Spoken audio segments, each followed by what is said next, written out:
Ever feel like you need a shortcut, to get truly well-informed on something that's, well, changing literally everything around us? It feels like that sometimes, doesn't it? Absolutely. We're talking about AI chatbots today. These tools have just exploded, gone from maybe sci-fi to almost essential, practically overnight, it feels like. So our mission today is to cut through all that noise. We want to give you the essential insights from our comprehensive research. Help you understand not just what they are, but really how to use them effectively. And this is key, safely. Exactly. Because the pace, I mean, it's just staggering, isn't it? How fast AI is evolving. It really is. What was a breakthrough yesterday is just normal today. So think of this deep dive as kind of your guide. Your map? Yeah, your map for navigating this chatbot landscape. We want to give you the knowledge to make, informed decisions and to think critically about what they can do, their capabilities, and also their limits. Because they definitely have limits. Okay, let's start right at the beginning then. What exactly is an AI chatbot? Good question. At its core, we're talking about artificial intelligence, right? AI. Which means software that can perform tasks that usually need human intelligence. Things like learning, solving problems. Writing stuff, helping make decisions. These aren't just like simple computer programs. They're designed to sort of mimic how we think, or at least how we process information. And the engine behind them, the core technology, is really what's fascinating. For chatbots, like, the big names, ChatGPT from OpenAI or Google's Gemini, Right. they run on what are called large language models, LLMs. LLMs. Heard a lot about those. They're basically the brain. They take your prompt, what you type in, they interpret it, then they go out and search just massive amounts of internet data for answers. Wow. Then they feed that information back into the model, and it synthesizes, it puts together a response that should be coherent and relevant. So it's not just a fancy search engine throwing links at you. No, not at all. It's more like having a conversation partner, but one with this super-powered brain that's constantly pulling information from the web. That's a pretty good way to put it, yeah. A research assistant you can actually talk to. Getting summarized answers instead of just links? Yeah. That sounds useful. Definitely. Okay, so in this world that's kind of exploding, there are some really big players, right? There are. Our research, and we looked at sources like PCMag.com's reviews from around mid-2025, seems to consistently point towards, well, what most people call the big three. The big three, okay. That's ChatGPT from OpenAI, Gemini from Google, and Claude from Anthropic. Most reviewers tend to agree these are kind of the top tier right now. Gotcha. ChatGPT, Gemini, Claude. Yeah. But I guess best depends on what you need it for. Exactly. It really, really depends on what you are looking for in a chatbot. They each have their own unique strengths. Okay, break it down for us. What about ChatGPT? All right, ChatGPT. PCMag.com's reviews, for example, paint it as a real all-rounder. It's generally seen as the best when it comes to citing sources. Oh, that's important. Crucial, yeah. For both quick web searches and, deeper research dives, it helps you check the info. It's also considered best at creating images. Images, too. Okay. Yep, and it has, apparently, the best image recognition understanding pictures you upload, and it does a better job understanding documents you give it. Documents. Interesting. Plus, for complex reasoning, sort of thinking through tricky problems, it seems to be top of the pack. And one more thing. It offers the best, or at least the widest, selection of these custom AI experts. They call them GPTs. GPTs, custom experts, right. So I think Gemini has something similar, GEMS. That's right. GEMS for Gemini. Similar idea. Okay, that's a lot for ChatGPT. What about the others? Claude? Claude from Anthropic gets a lot of praise for its user experience. People often say it's just the most intuitive or pleasant to use. Okay, user-friendly? Very much so. And it's apparently excellent at helping create applications like simple software. Privacy is another area where Claude is often highlighted as being particularly strong. Privacy. Okay. That's a big one we'll need to come back to. Absolutely. And if your main goal is creative writing, poems, stories, scripts, that kind of thing, Claude often seems to produce the best results. It has a real knack for creativity. Interesting. And the third one, Gemini. Gemini from Google. Its standout features include being the best, reportedly, at creating videos. Videos. Wow, okay. Yeah. And perhaps its biggest advantage is its deep integration. It ties in really tightly with Android phones and Google Workspace, Docs, Sheets, Gmail, all that. Ah, so if you're already deep in the Google ecosystem. Exactly. That integration can be a huge plus. It's worth noting Claude actually comes in second for integrations. It's pretty good too, but Gemini's is deeper, especially with Google stuff. Okay, this is getting really interesting, it sounds like. Hmm. If your main plan is to have AI write for you, especially creative stuff, maybe Claude is the way to go. That seems to be the consensus, yeah. Especially for longer creative pieces. But for most people, maybe for general use, research, understanding documents, needing good sources, tackling complex problems, it sounds like ChatGPT might be the best overall package.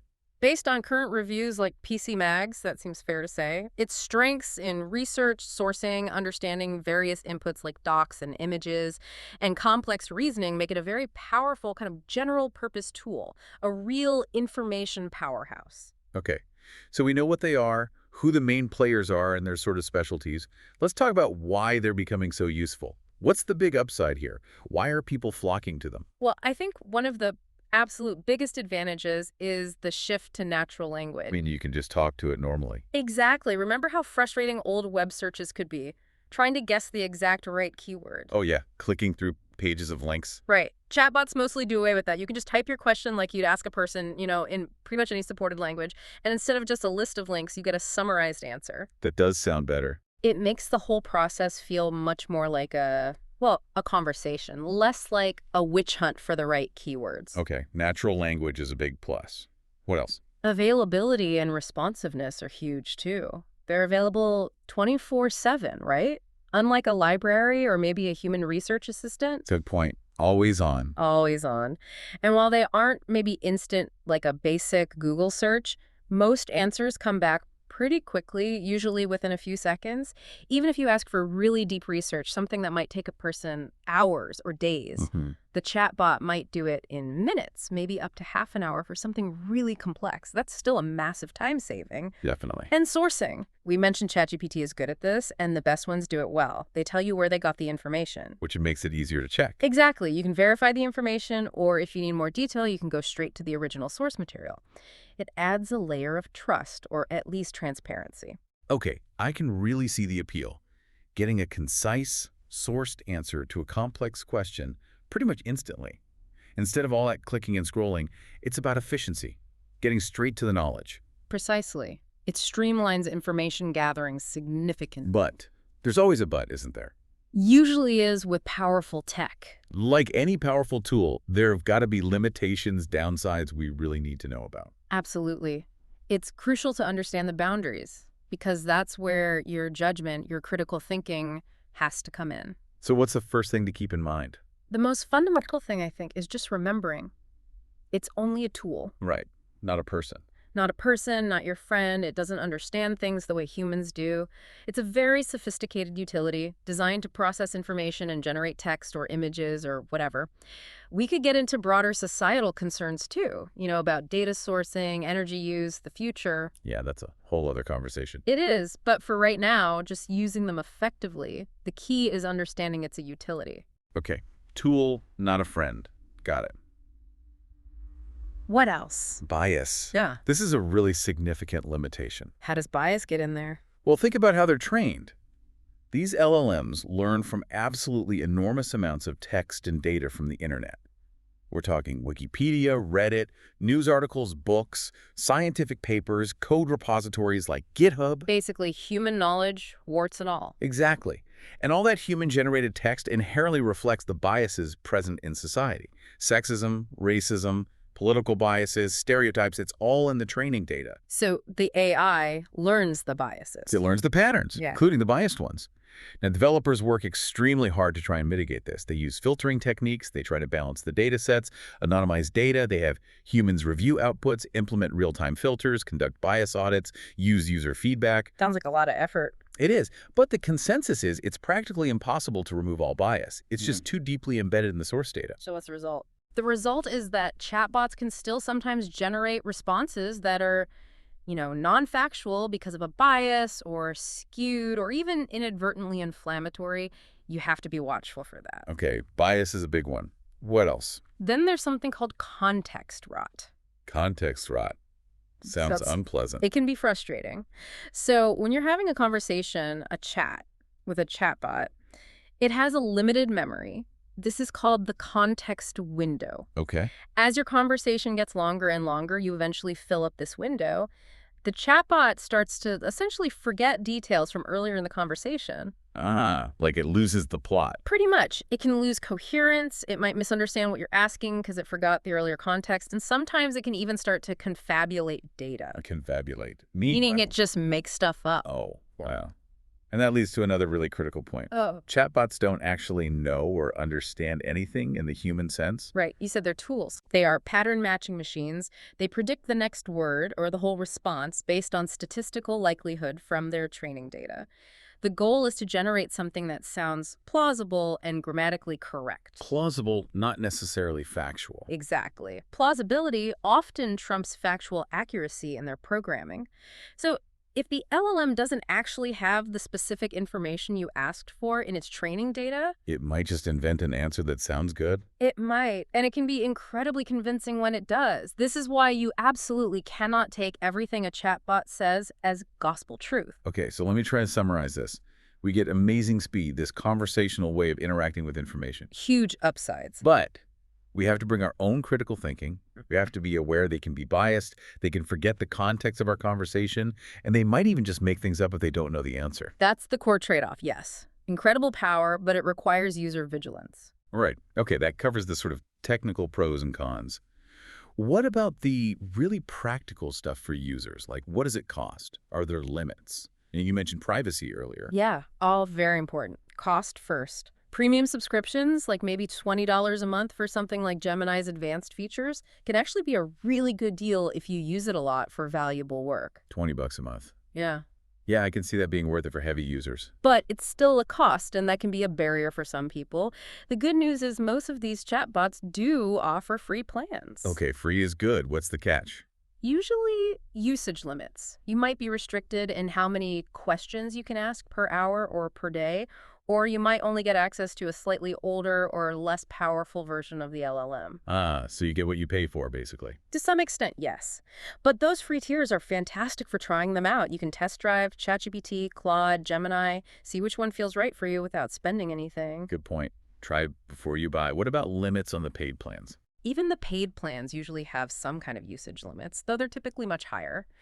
It's always a good idea to check what those limits are before you subscribe, just to make sure they won't get in the way of how you plan to use it, especially if you need it for big research projects or writing tasks. Okay, makes sense. Yeah. Now, privacy.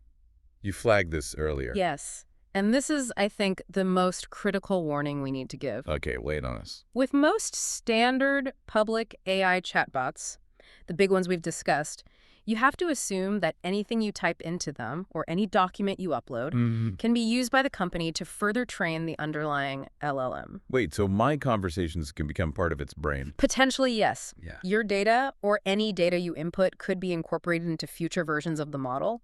And beyond that, there's always the inherent risk of data leaks or breaches, like with any online service. Wow. So the absolute iron rule here is never upload or type in any personal information.